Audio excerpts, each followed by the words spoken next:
The NFL stands for not for long. Set, Sharga and Armstead. Roll out, Walker still running out. Looks to the left, wide open, Thompson touchdown. Colin Thompson with the touchdown. There was nobody within 20 yards. What a catch off the bobble. Colin Thompson scoops it up. Lofting corner, the end zone. It is caught for the touchdown. The first NFL touch for Colin Thompson is a score.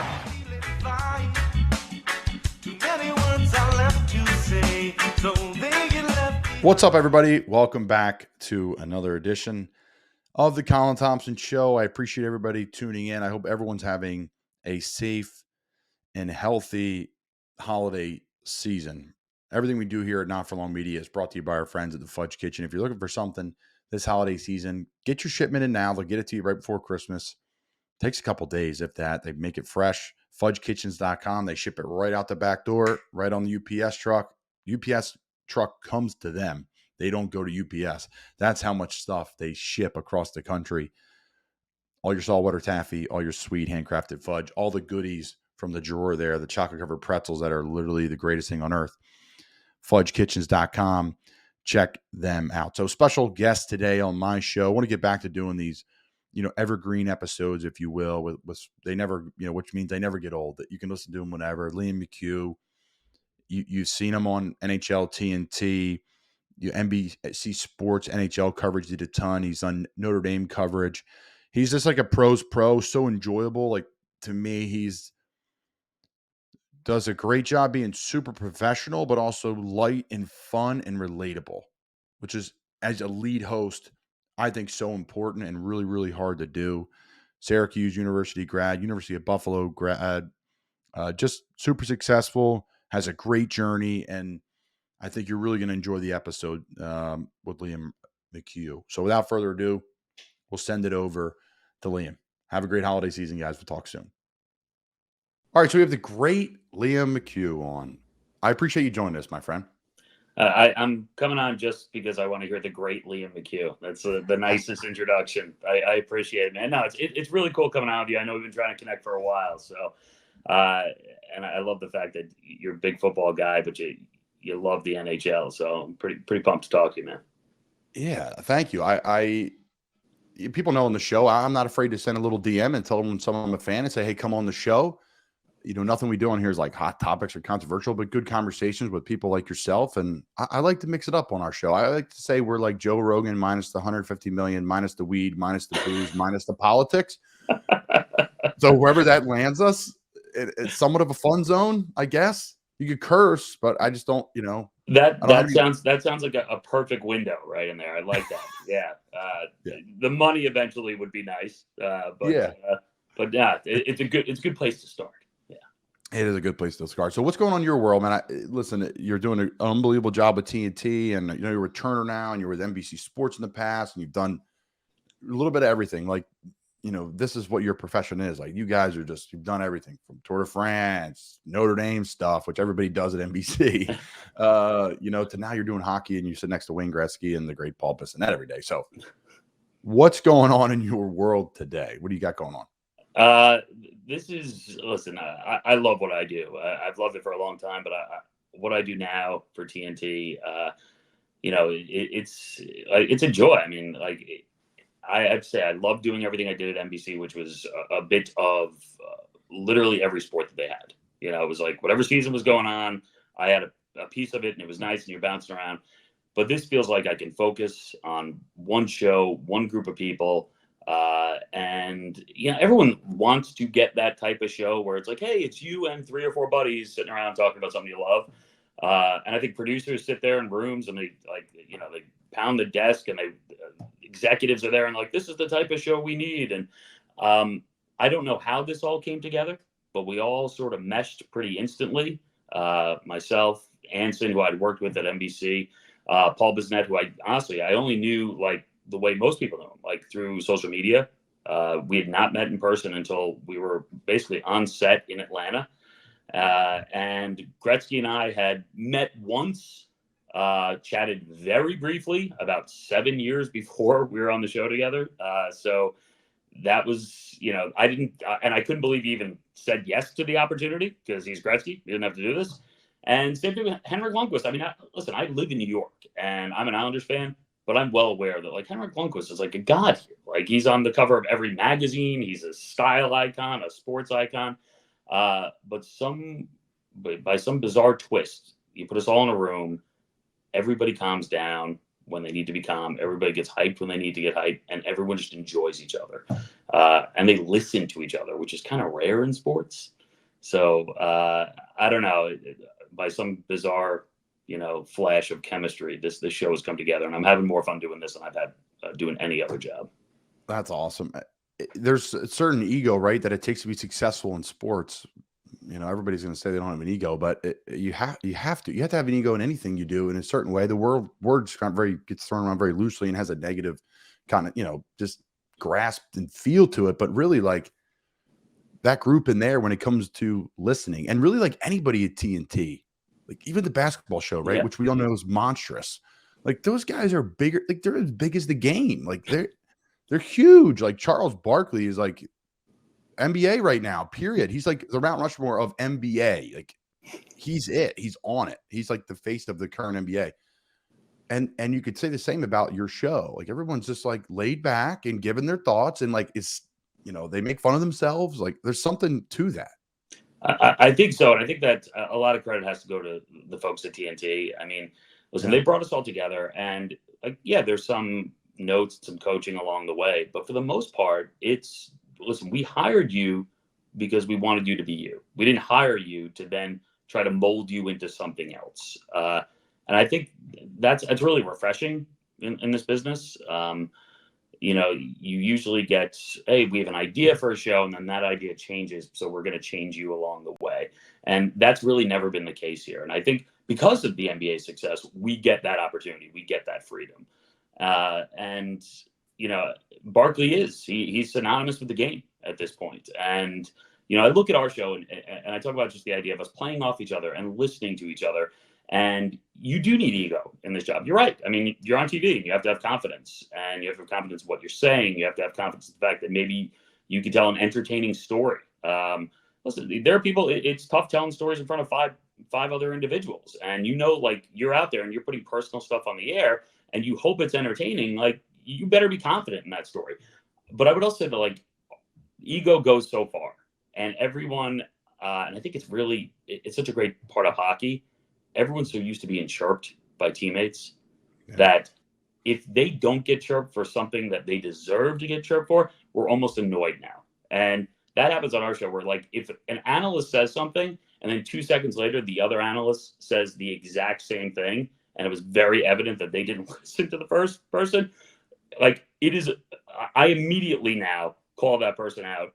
And so do the 2 other people at the desk. And that becomes the show. Like whatever we were talking about is gone. We are now just talking about the fact that, Biz or Anson didn't listen to the other guy.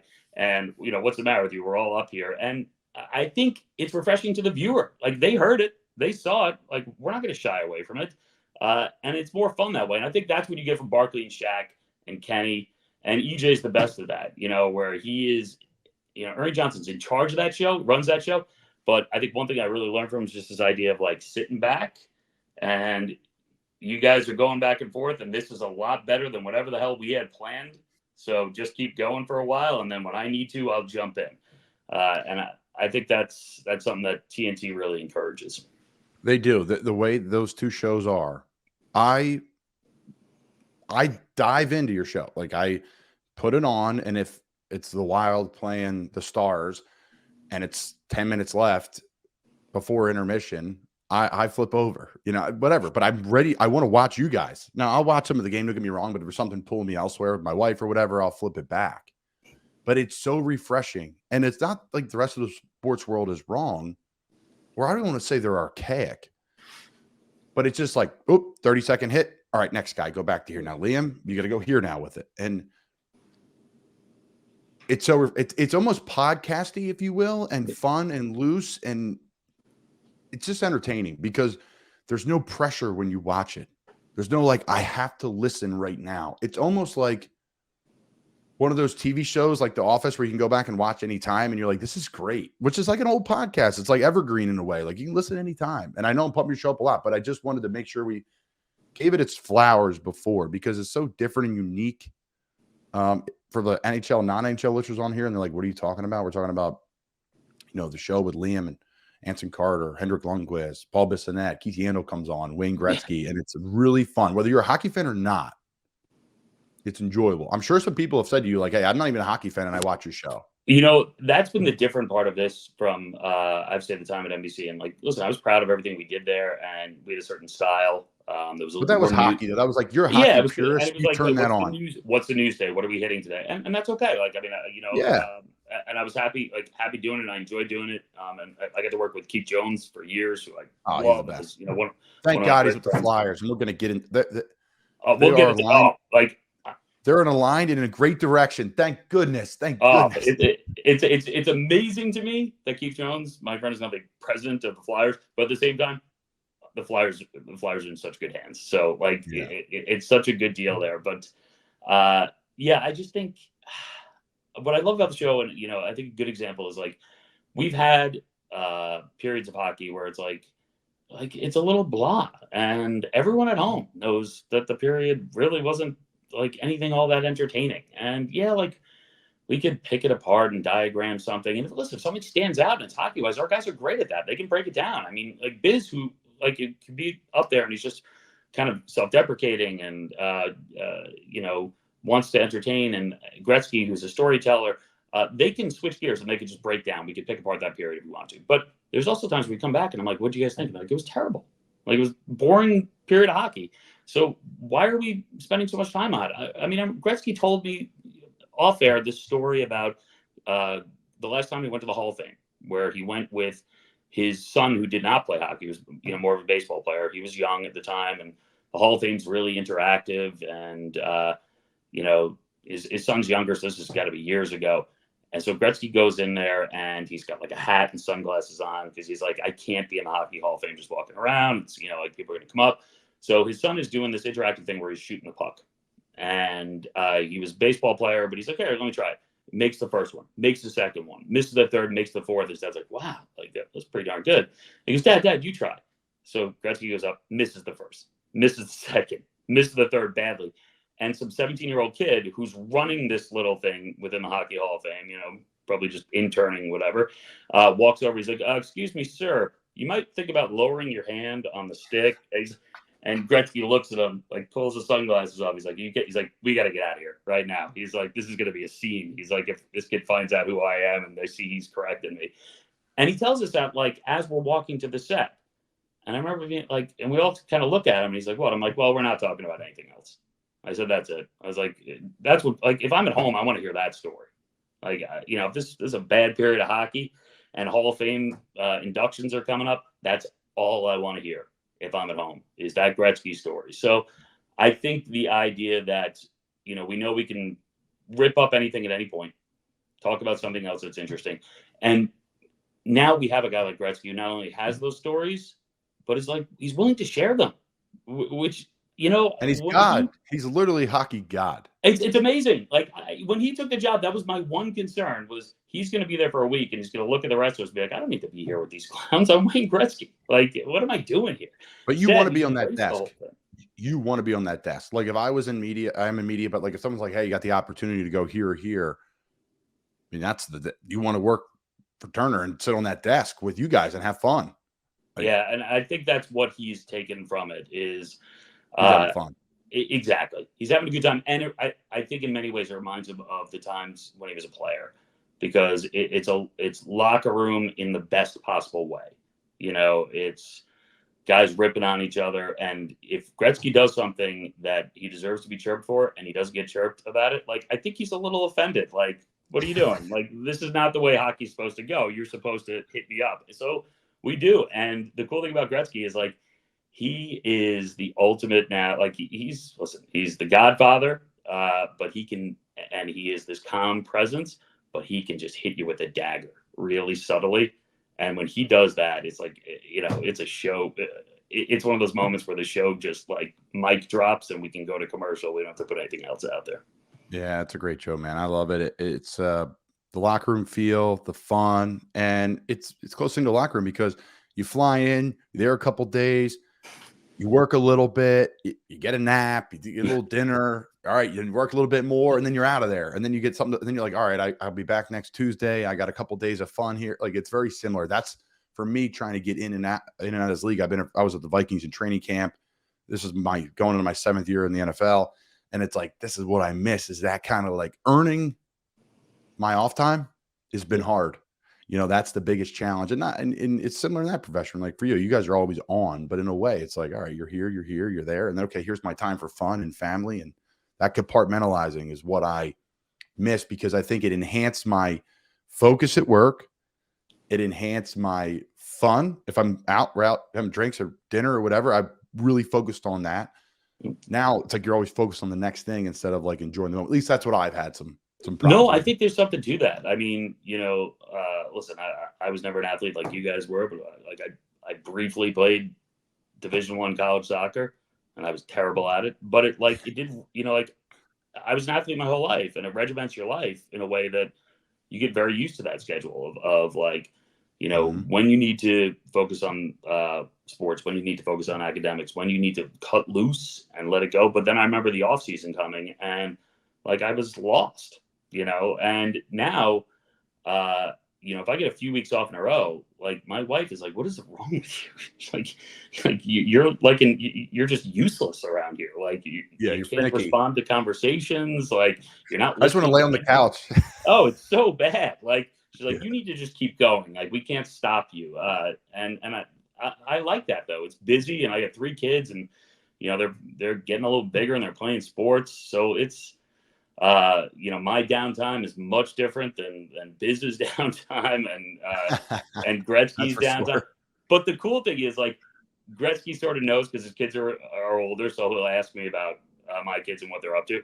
And I think Biz is listening, thinking like, oh man, like these are the steps you got to take, like when you become an adult. He's like, all right, let's keep this at bay for as long as possible, because he's like, I see Liam aging rapidly over this last few years. So it's cool. And I think the nice thing is everyone's interested in everyone's outside life, where we know we all live very different existences. I mean, maybe Biz plays golf with a couple of hockey players, does like a sand after, and then Gretzky comes in. He's like, yeah, I was playing golf with Jordan the other day.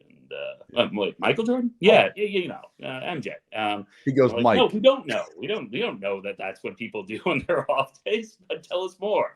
The people that he has met, I can't imagine. We'll get into him, but I want to dive into your journey here and take us back. What were some moments for you that you're like, you know what, I really want to do this. I want to go down this alleyway of journalism and media, and who knows where I'll go, but this is what I'm passionate about. This is what I want to do. Yeah, I mean, when I first started off, I was a sports writer, and I think broadcasting was back in my mind. I wasn't really sure about it. It seemed far-fetched. It just didn't seem like something that was attainable. And I grew up, my dad, an English teacher. My mom was a library clerk, so reading was huge in our house. We were in this house that just had like newspapers, magazines, and books just piled up everywhere. And sports was huge in my family too. My dad was a track coach for 30 years. He was a big time runner when he was young, and my brother was a big time runner. So it was a big part of our lives, and I knew I wanted to do something and combined it, all of it. And I love storytelling, so I got into writing. I wrote for Newsday in New York for a little bit as a freelancer. Wrote for ESPN Magazine as a freelancer back when it was like a phone book. Remember that? Like when ESPN Magazine was just this enormous, it was huge. It was like double the size of a regular magazine, width-wise and height. Oh, it was great for guys like me who were trying to break in. So you'd write these like small sidebars because they had all this money, and magazines were going to be forever. And then this, the internet came on and blew that up. So, and I think deep down inside I knew like it wasn't probably going to happen for me. I knew I wasn't really as gifted or talented as a lot of the writers there. And I wanted to go back, try broadcasting, and I was encouraged by some people at ESPN Magazine, which was great. And I don't know if that was them encouraging me to get out of writing or actually that I'd be good at broadcasting. But either way, I did that. And, I think the thing is my parents, who I didn't grow up with a ton of money. I went to state school, and it was cheap back then. and they paid for it, and I love them for it. But then when I went back to grad school, it was Syracuse. It was private school. It was expensive. It was all on my dime, and you're taking out loans. And all of a sudden, for me, it was like, all right, like, you can't fail. Like, this is all the money you have in the world. In fact, it's less than that because you just owe all that money, and you got to make something happen here. So, listen, Syracuse is really helpful, but you travel all around. I was in Indiana, Oklahoma. I was unemployed for 13 months, just waiting for something to pop and sleeping on my now wife's couch. We were dating and then engaged. God knows why she married me during that time, but she was with me during the unemployment time. So she was in it. She was in it before all this. So it's been like kind of a crazy trip, but I got a huge break back in when Versus was a thing. That channel, they hired me to do an all sports show. It didn't last long, but it was around the time that Comcast and NBC merged, and my contract was going to go a couple of months over into that merger. So they kept me on trial doing NHL. I really was not an NHL person, and as you know, like, if you are not an NHL person doing NHL, people can be ruthless. But again, my wife and I just moved to the city, moved to Manhattan, signed a lease that we could not afford. And it was, again, one of those things where it's like, there's no failure. There's no option here. Like, I have to keep this job. So I work like crazy, but I the best part about hockey and the best part of this job so far is, like, I've had unbelievable teammates. And I would say during that time, Keith Jones and Mike Milbury, like, were great teammates to me. And, I know Mike can come off like rough around the edges and a curmudgeon, but like, I think he saw me as someone like, hey, listen, this guy could be good for the show. He could be good for broadcasting. So we're going to help him along. Like, if he works at the hockey part, and it wasn't like I didn't know hockey. I was a fan. I just was not a hockey guy every night, which you have to be to do this job. But both of those guys were so helpful along the way. And I still remember the first Stanley Cup game I did. It was in Vancouver against the Bruins, 2011. And I'm prepping like crazy. And I have notes, and we're about to go on, and they're counting us down from 10, and they get to 5. And Jonesy looks over at me and goes, don't worry, kid. Nobody's watching. And they're like, and you're on. I'm like, and it was like the best moment of like, hey, like, relax. Who cares? Just like, talk to us. We'll talk hockey. It'll be okay. And I think that's sort of the magic of like Keith Jones. He's got the right attitude about life. He, sort of like, you've prepared, you've done enough work, let it go. Just enjoy this moment. Yeah, his laid back mentality, but intelligence, connectability with, obviously fans, but most importantly, players in hockey. I think that's why the Flyers hired him. It was like, oh, he's got no experience. He's got loads of experience for that job. And I love it. Like, I love people. Yes, I respect people that climb the ladder. They deserve it. But I'm loving the new world of hiring we're starting to see in sports a little bit. Field hockey. I forget her name. We've talked about her on the show. But she played field hockey at UNC. Yeah. And then she became the head coach the next year. Crazy story. Unbelievable. Like, I love that. I love the fact that Jonesy, who's got no front office experience, becomes the president of the Philadelphia Flyers, one of the biggest brands in the NHL. Like, that is awesome. Yes, he played for the Flyers. Yes, he lives in South Jersey, and I get all that.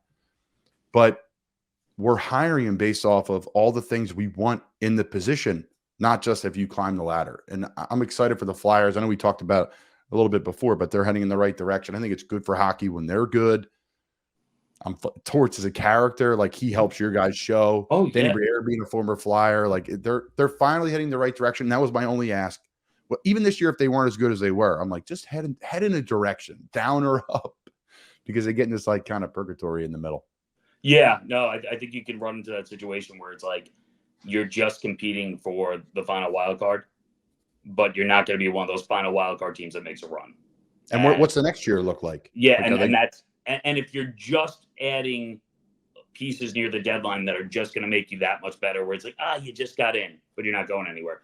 I think you're on that endless cycle. You're really running on a treadmill to absolutely nowhere. But no, I mean, Jonesy's in there, and he rest assured, like, he has a plan. Like, this is long term. He is so committed to this franchise. He said it, and I firmly believe it. This is not a job he would have taken with any other organization. Yeah. I think he was very happy doing what he was doing. I've been doing it forever. He likes the lifestyle. But I will say, like, as much as the lifestyles, listen, he also joked that he worked more in the first 2 weeks during that job than he did in the last 10 years doing broadcasting. But Jonesy watches more hockey than anyone I know. He just doesn't have to tell everybody that he did it. And that's kind of the beauty of him. He doesn't have to walk in the room and tell everybody how smart he is and tell everybody how much work he's put into it. It's done. It's there. And instead, he walks in and he's calm and he's comfortable and he's a pleasure to be around. And it's disarming, which is nice. It settles people down, which is a good thing. And I think it's a nice contrast to Torts. Not that Torts is like smartest man in the room type thing, but Torts is intense. You know, that's who he is, and that's who he wants to be. He is direct, he is intense, and he is brutally honest. We have Lundqvist played for him, and he liked it because it was like, hey, you knew where you stood. Guys on the team, they committed to his plan, and you knew where you stood, and he would tell you if it wasn't working out. There was no mystery about that. For Jonesy, I mean, he is also like, he's a hockey savant. He just knows so much about the game. This is a great story where when we were at NBC and it was during the bubble hockey summer, and no one was broadcasting really. Most people were not broadcasting from the arenas. You know, we were in this very sterile environment in the studios. Guys were calling games from little booths. Jonesy was doing both. He was doing studio and calling games because they could have him go back and forth because it was really one room to the next at NBC. He walks in one day. He's got jeans, flip-flops, and an Eagles t-shirt on. Because he's like, I'm not going to be on camera. I'm calling this game. What difference does it make? And Tirico's calling the game with him. And Mike is, buttoned up and ready to go. And he's got like a binder full of notes that I'm sure he's already memorized because it's Mike Tirico.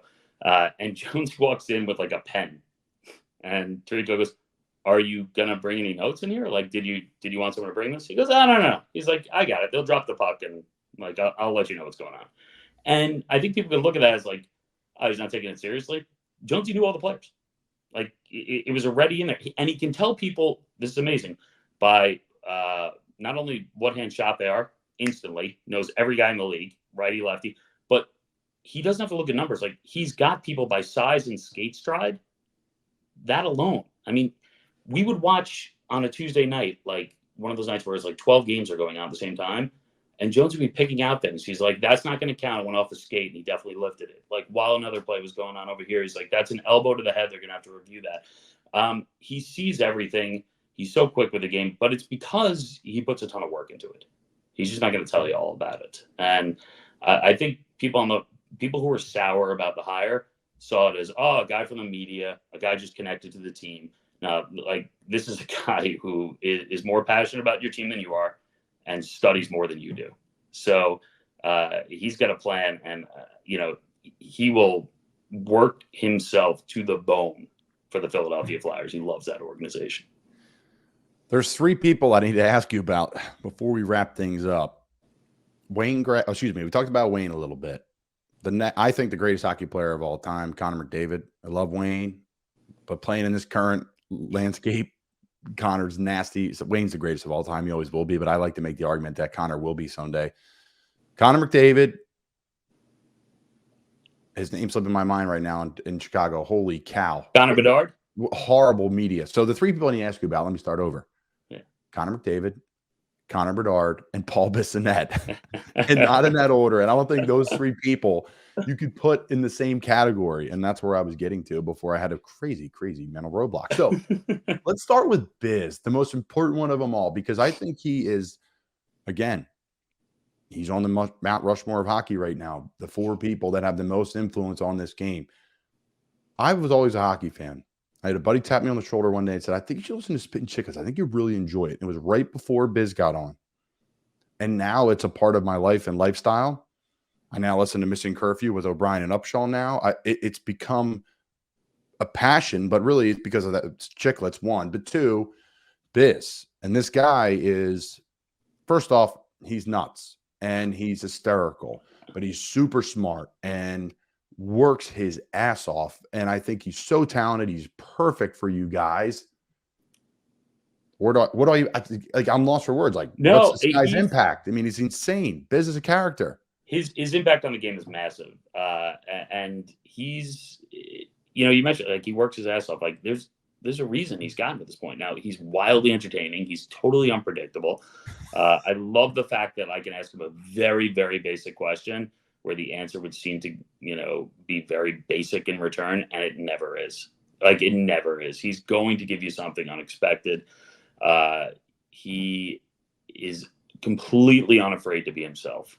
And people will sit there and say like, oh, he says some things that are like a little inappropriate for TV. And that's Biz. Like nothing he says, though, is inappropriate in a way where he's trying to harm someone else. And that's sort of the magic of Biz. Like if he's making fun of anyone, it's almost always himself. Like he knows what his role was in the league. Yep. And he knows who he was. He knows who's on the desk there. I mean, there are times he's on the desk with two Hall of Famers, Hank and the greatest of all time. So, but he also studies the game, can break down the game. He could coach if he wanted to. He knows that much about the sport. He's a tremendous communicator. And he is self-aware, which so few people in the media are. Like, if he's going on for too long, he knows it. There's a clock. We all know it. People at home are like, is he going to stop? And he goes, all right, I have to shut up now, don't I? Like, and nobody does that, like, on TV. Like, it's sort of this raw, like, you see people, like, stop in the middle of sentences, and it's awkward. Biz will make it comfortable for everyone because he's like, all right, I've been talking forever. Now I got to shut up. You guys get to talk. And people get, like, you paid a lot of money to go to Syracuse. They're teaching you how to get out of those moments. And on the other side, we're going to get more into it. Let's send it over to Liam. Yeah. But he's he's like, so good about that. It's and he, I don't know, he's such a good guy. He's a tremendous teammate. I mean, there's a reason why, like, I think hockey's one of those sports where, like, if you are a fringe player, you better be a good teammate. Because, I mean, if you're a good teammate, you're going to get those opportunities. Yep. You're going to get chances that other guys are not. And I think Biz is one of those guys people want, like, oh, we could have this guy as our last guy here or this guy. And they're like, oh, bring Biz. Like, guy's going to love him. He'll be good. Story of my career. Listen, and he's committed to winning. So he's going to keep things loose, but he also wants to win. And that's what we want for the show as well. I mean, I text with him regularly throughout the week. He's always coming up with ideas. There's this constant communication with the group. And sometimes it's text about what's happening in the game. Then that just devolves into people making fun of each other. But, like, that's sort of the show. And, like, that goes around and around throughout the week. But Biz cares deeply about this show. And because of that, like, when you talk about ego, I think that's where his ego comes out. Like, if he wanted to know why something didn't get in the show or why something was cut short, and I think it's a different world for him because it was sort of unlimited time at the podcast, he's not angry about, like, why didn't I get more FaceTime or why didn't I get it's sort of like, hey, why did this discussion get cut short? Yeah, we left the fan hanging. Like, that could have been great for the fan. Exactly. And I think that's the cool thing about him. And, and that's why I love them. And I loved it from Rick Tocchet too, because, both of those guys and Anson as well. We did the first season and people liked it and they react really well to it. And, we could spend the summer sort of basking in the warm glow of that, but all of them hit me up over the summer and they were like, all right, that was cool. Like, but now it's got to be better. So how do we make it better? Which is also how we knew, like, we were going to lose Rick Tocchet because we're like, oh, this guy's going to be a coach. Because, he's already so competitive. Like, he was like, it's got to be better. It's got to be better. There's got to be ways to make it like sleeker and smoother. And you knew right away that Tocchet was going to be coaching again. But I think that's the beauty of Biz, where he can be this entertaining. He's this powerful in the sport, but he will never act that way. He's the best. He's the best teammate out there right now. Yeah, I think there's so much to unpack with Biz, but the one thing too is, like, he's still saying the same on the podcast. Like, yes, he says some things that are nutty and a little raunchy, but you know what though? Like, he knows how to sell to the listener, and he knows how to toe the line. I think he's great. I love that you brought up Tocchet. Again, Flyers legend and legend in the community up here too. Like, people love him, and I'm happy. They're a fun team to watch. And man, they are fun and they're getting better. Love Demko. I'm excited for the future of USA hockey too. I'm excited we're getting back to some more world stuff because that's oh my God, I died this year at the Olympics at the that was I know. some of my greatest memories were that. And it feels like we'd have such a good team right now, Team USA. They'd be so exciting. And Canada would be nasty too. Canada would be nasty, but it's funny. Like you look. It would be really good. Advantage in goal that we would have over these teams, and you could potentially have 2 Kachucks and 3 Hugheses, and I mean it's such a. Well, we're getting back to McDavid on the same line. Oh. Yeah. No, I'm talking. It's amazing, and it's almost helped to show more that he left and had success. Whether he had success or not, it's just really cool that he went on and left the desk. Yeah. And you guys filled him in. So, all right, Connor Bedard. I mean, this guy in the beginning of his career, man, he had a hell of a journey through all these different big cities he's got to play in, and he's on the media all the time. And personally, everyone's like, I think it's too much, and I get it. But at the end of the day, like, welcome to the show. I mean, this is how it is for these guys. People think like, what do you think these NFL quarterbacks got to do? I mean, I played with Christian McCaffrey. It was nonstop. I mean, and they handle it unbelievably. Talk about Bedard. I mean, the impact on the game. I mean, obviously it's through the roof. He made a pass last night. That's insane. He's starting to settle in a little bit. He's the future of the league. I wish he was coming to. We would have won the lottery in Philly and got him, but hey, he's in a great city in Chicago. And he is. Yeah. Listen, I think you hit the really difficult part right at the beginning, which was it was always going to be a lot. But then they put him on this sort of original 6 or play a legend or play the defending Stanley Cup champ tour to start the season. And also the biggest markets, right? The biggest hockey markets, Toronto, Montreal, like you're going to go these places and there's going to be rooms full of people. Yeah. And we're going to put him on national TV like 3 times in the first week. So, but you're right. This isn't just the first overall pick. This is the first overall pick who's being compared to like the 5 or 6 greatest players in the history of hockey in terms of like what his influence can be.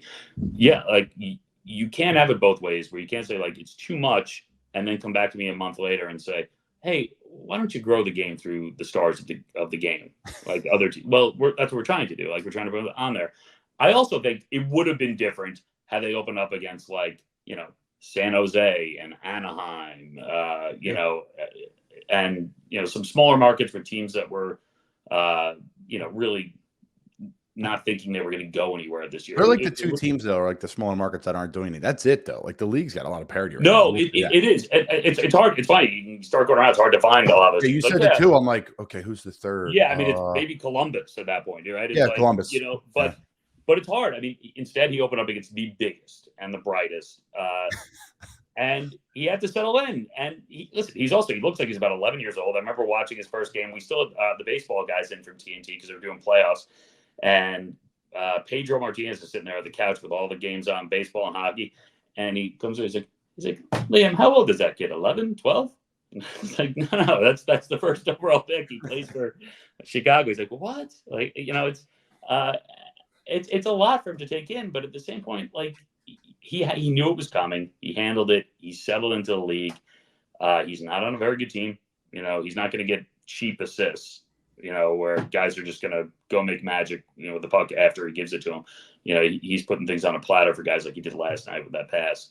He is legitimately the guy he was built up to be. And I think the cool thing for athletes nowadays is he's preternaturally gifted and he can skate, but he's not a huge dude.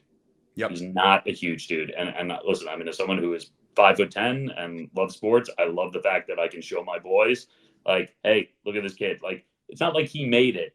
He's the best. Like, he's the best at every level going up. And they drafted him number 1 with 0 concerns over the fact that he's not very tall.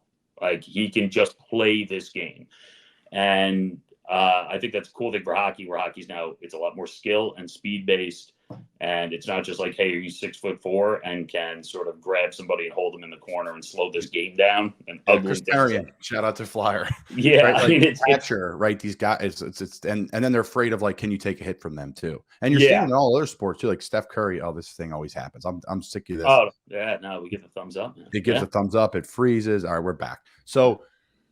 No, like you've seen it. Steph Curry changed the whole thing in the NBA, right? Everybody shoot. I went to basketball practice from my high school, who was like a ranked team in the country the other day, and they got probably 50 shots up before practice, each kid. And you're just like, whoa, man, I was here 10 years ago, and that was not, we didn't even do anything like that. No, you had like one kid who like was allowed to shoot. Correct. He was in a corner by himself, and he had the point guard working a dribble drive and kick to him every time. And the rest of them were all working like we're doing like the Mikan drill, like it's not even that long ago. I played 2012. So his getting long. I am getting old, but neither here nor there.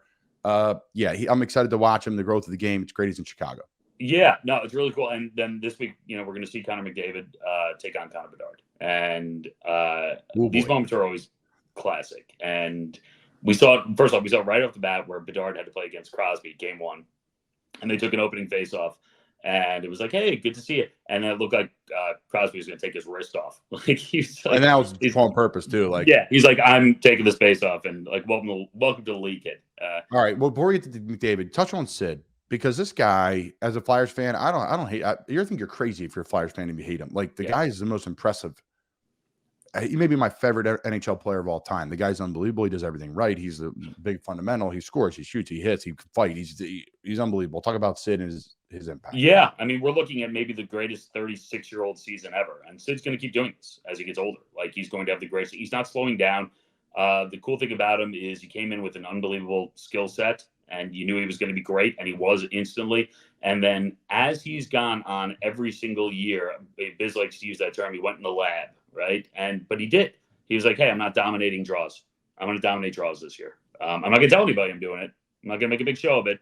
But then you're going to see my numbers at the end, or you're going to see in big moments in the playoffs, I'm going to win every big draw. And that's him. Like he's a big game player, big moment player. He doesn't have to shout and scream, but he's intense. Like the Pens had a closed door meeting recently because they've struggled on that power play, and as a result, they've struggled in the standings. And he didn't have to yell, but when Crosby spoke, everyone shut up. Everyone shut up, and like now it's a different intensity. Sullivan can yell and scream. He can do all that. Doesn't make a difference. If Crosby comes in there and tells you guys that you're not doing the job that you need to be doing, you better get home, look in the mirror, and change some things about your game.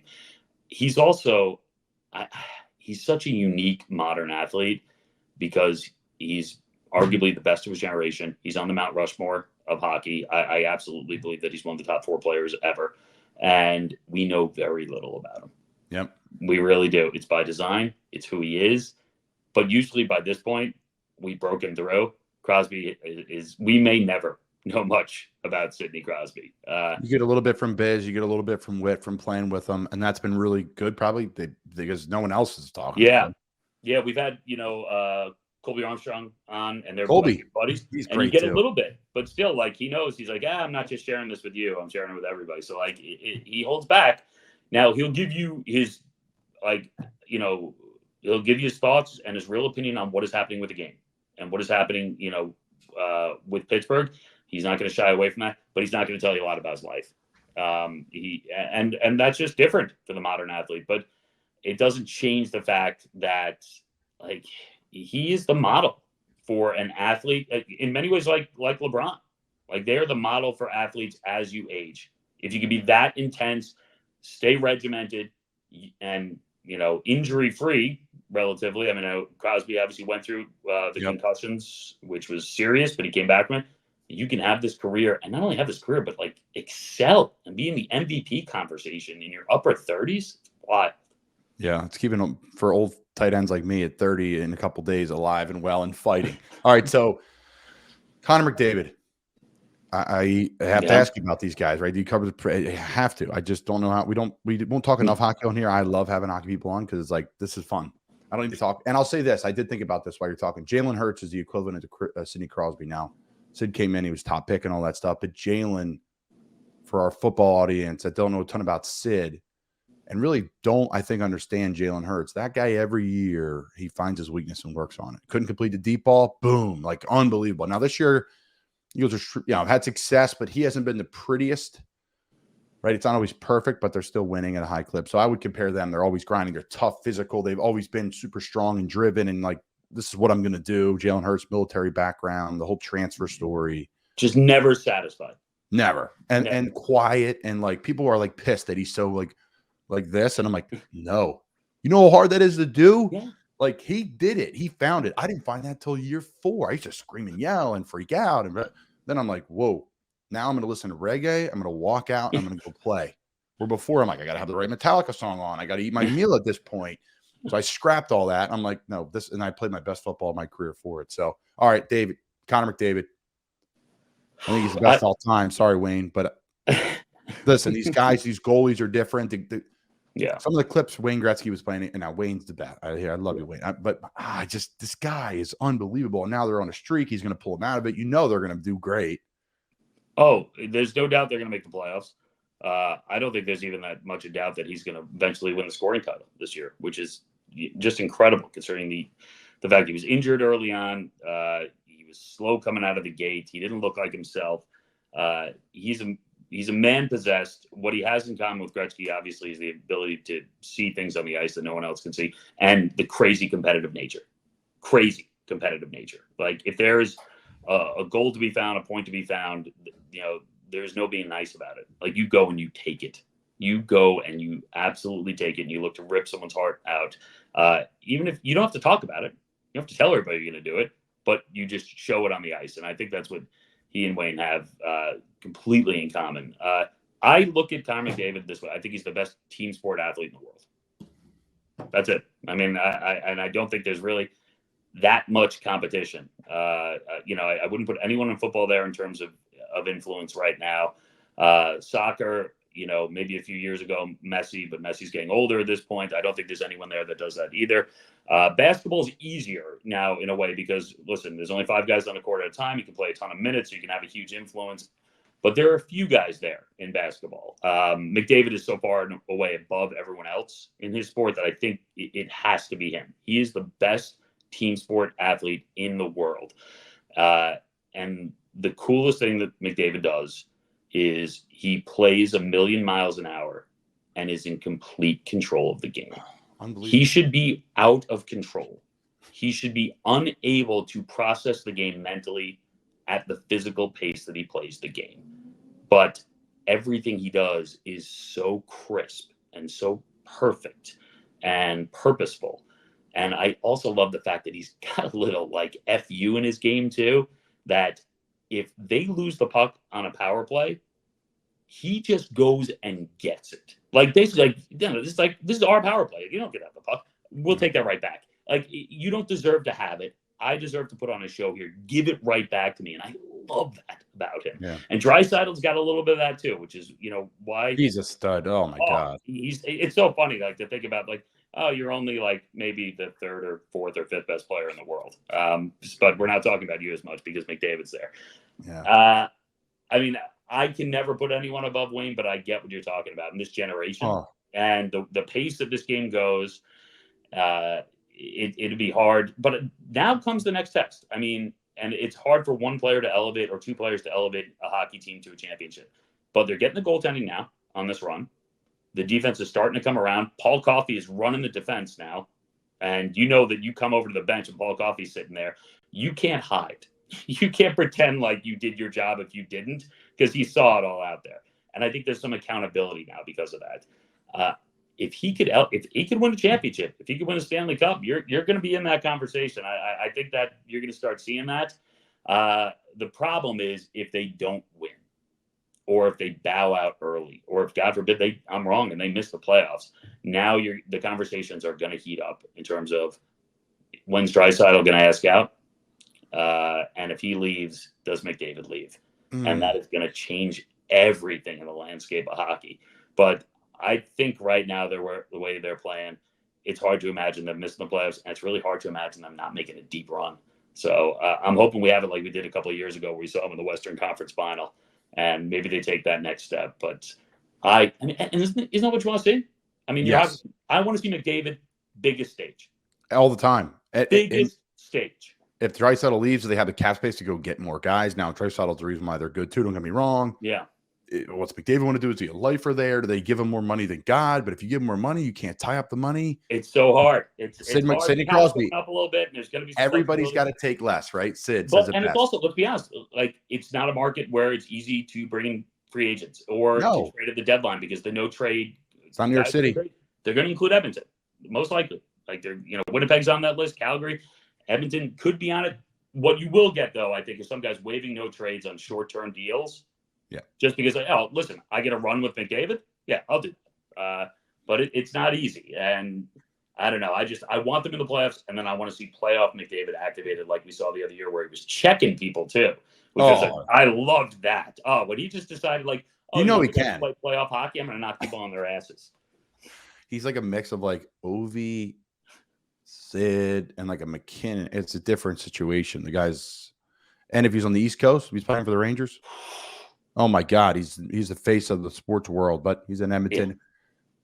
We'll see. Liam, I can't thank you enough for your time, and hopefully we get you back on for the playoff run. I know you'd be running around, but we'll see if we can grab you later on. That sounds awesome, man. Really appreciate you having me.